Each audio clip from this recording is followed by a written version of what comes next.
Hey guys, JD here with the Kawasaki Ultra 310, and today I wanted to provide everybody with a public service announcement regarding the KSRD reverse bucket system and properly calibrating it after installing an aftermarket pump wedge or ride plate. It's come to my attention that there are a few individuals out there who have experienced a catastrophic failure of the system and have even been ejected from their skis as a result of this bucket inadvertently coming down. I believe that this issue is not an inherent defect with the ski, but rather failure to properly calibrate the KSRD actuator after installing a pump wedge or a ride plate.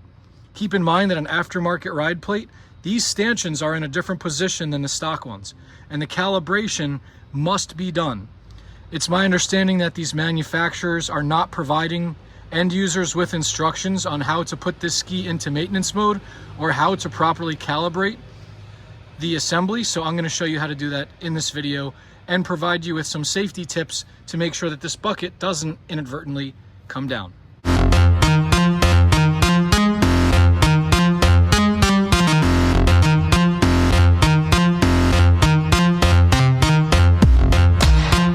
Alright, so first let's look at the pump assembly itself. And let's talk a little bit about the geometry and what will happen if you add a pump wedge to this pump. All right, now on my pump wedge installation video, I do show how to put the ski into maintenance mode and how to calibrate this assembly right here. But it's come to my attention that some individuals have not. They just put the wedge in, put everything back together, and don't recalibrate the trim arm right here. That is a huge mistake, and I'm going to show you partially why. So the bucket here is held open, and you can see that it's got a little bit of play to it, right? And let's look right at the lip of this bucket. So you can see this bucket has a 90-degree angle right here, and there's this sharp lip. And this lip is just inches away from where the jet stream exits the nozzle here, right? So look, I'm gonna put my finger there for effect. So you have about an inch between the bottom of this bucket and where you have 1,890 pounds of thrust coming out right here. If this bucket catches, it'll pull the bucket down, and you'll still be under throttle load, which will cause very abrupt reversing thrust. Now, how can we prevent this from happening? Well, it's very easy. We just got to make sure that the system is calibrated correctly. Now, looking right there, you can see that there's a physical stop, right? The bucket is resting against the ride plate stop. If you have an aftermarket ride plate, this stop might be in a different place. I only have the stock plate here, and I cannot speak to a product that is made by another manufacturer other than what I have in front of me.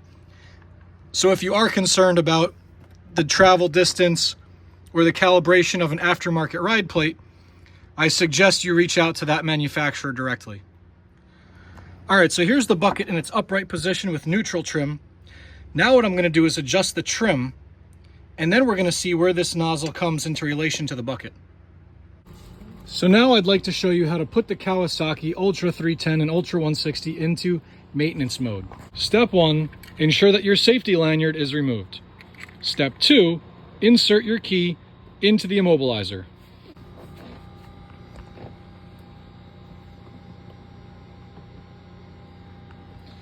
And your ski will power up like this. The next you're going to do is you're going to go to the main menu. You're going to go to the main menu by holding down this key right here. Once you get to that main menu, you're going to select Settings. Then you're going to select Maintenance. Then you're going to use your jog dial like this. You're going to use your jog dial to select On. And you're going to hit the select button or push down the knob. So that or that. Once you select, you'll see that your ski now says Maintenance Mode. With maintenance mode, you're going to use your cruise control buttons to either raise or lower your KSRD bucket. And you're going to use your trim buttons to either raise or lower the trim. So let's raise our trim now. There we go. The trim's in the highest position. Let's see what the clearance of our bucket looks like. So here you go, and you could use this as a guide. You could put your finger, or better yet,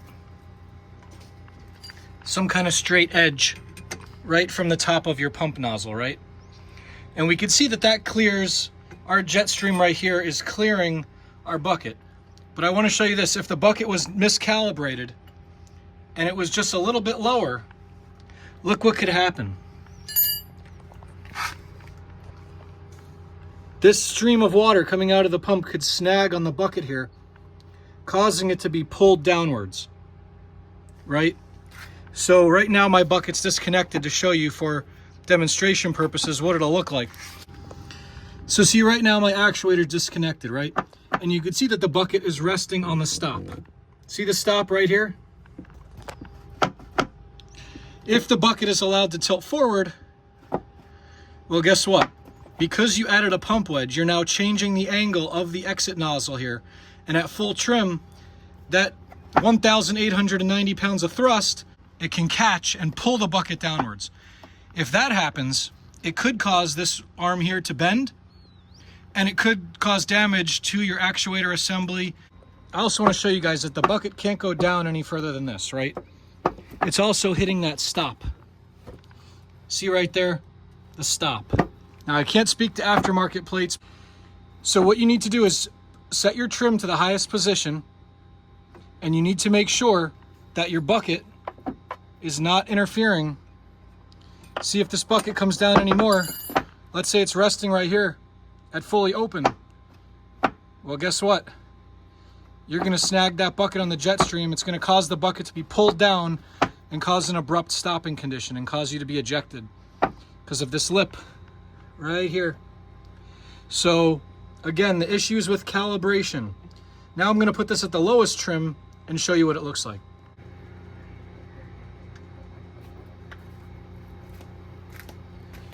Okay, so now our trim has been lowered to the lowest position, and you know, you can see that that's well a couple inches away from the bucket now. All right, so now we're gonna go to neutral.